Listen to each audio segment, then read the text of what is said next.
po sa inyong lahat. Ako po si G. Tonji and we've got our midweek news updates from Asian Journal. Asian Journal, the Filipino-American community newspaper since 1991.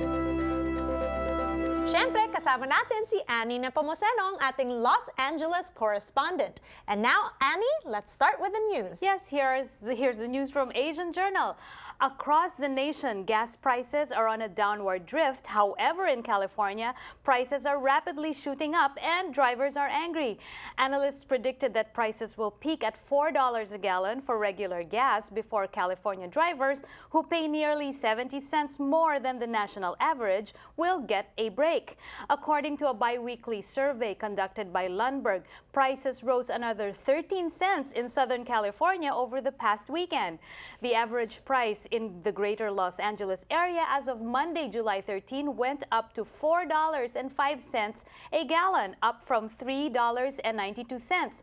The Auto Club said prices in Los Angeles are about 30 cents higher than the state average of $3.71.5 and about $1.28 higher than the national average of $2.77, according to AAA. The AAA price showed a 15-cent increase on Tuesday, a 26-cent increase from Sunday, and a 67-cent increase from last week. Kaya naman alam mo, nung isang araw, 2 days ago, nagpagas ako. I like the fact that we pump our own gas here in America. Aba, yung parang feeling ko parang mahal siguro dito sa West LA. That's your first thing. Oo, compared to, you know, from South Bay kung saan ako. Pero tumaas pala, hindi ko alam. Yes, tumaas pala talaga, and I guess we felt it all when we pumped gas this weekend. Yes, okay. On to our second story.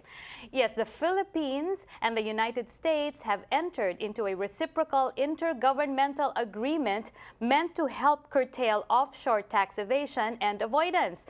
Signed by Philippine Finance Secretary Cesar Purisima and U.S. Ambassador to the Philippines Philip Goldberg on Monday, July 13, the agreement implements provisions of the Foreign Account Tax Compliance Act, or the FATCA, which requires U.S. taxpayers to report financial assets abroad.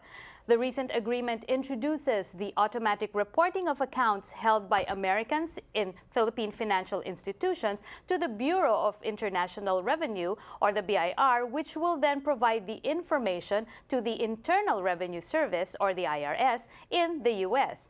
The IRS will also routinely feed the BIR reports on financial accounts maintained by Philippine residents in U.S. institutions. Nako, patay.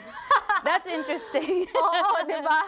Marami akong alam na maaapektuhan talaga dyan because, you know, a lot of people that live there and here, they will have to pay double tax now.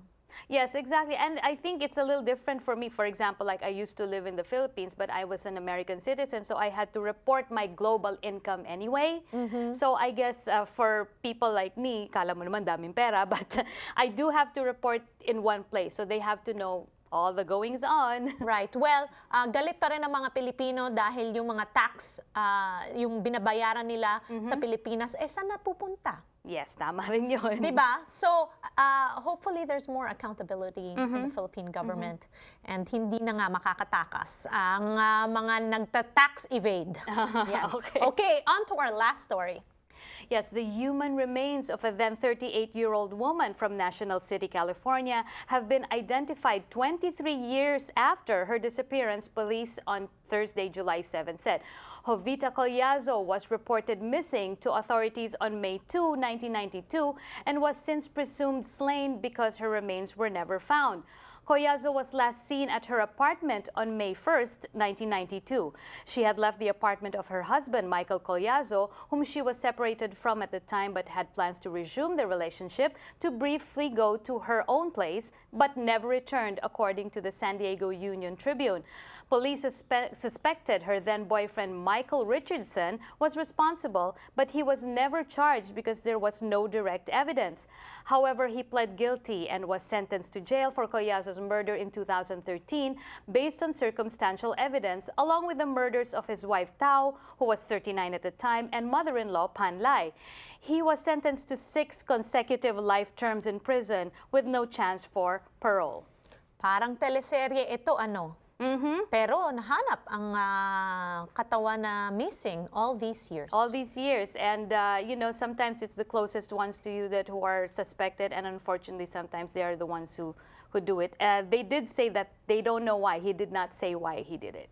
Right, okay. Pero at least justice has been served, right? And also, there's some sort of closure for the family. Yes, that's true. All right. Thank you so much, Annie, for being here once again and sharing the news with us from Asian Journal. My pleasure. All right. And you can go to the website asianjournal.com to check out all the relevant stories to the Filipino-American community, as well as the topics that we covered today. Just go to the website asianjournal.com. Magbabalik po kami here on Kababayan Today.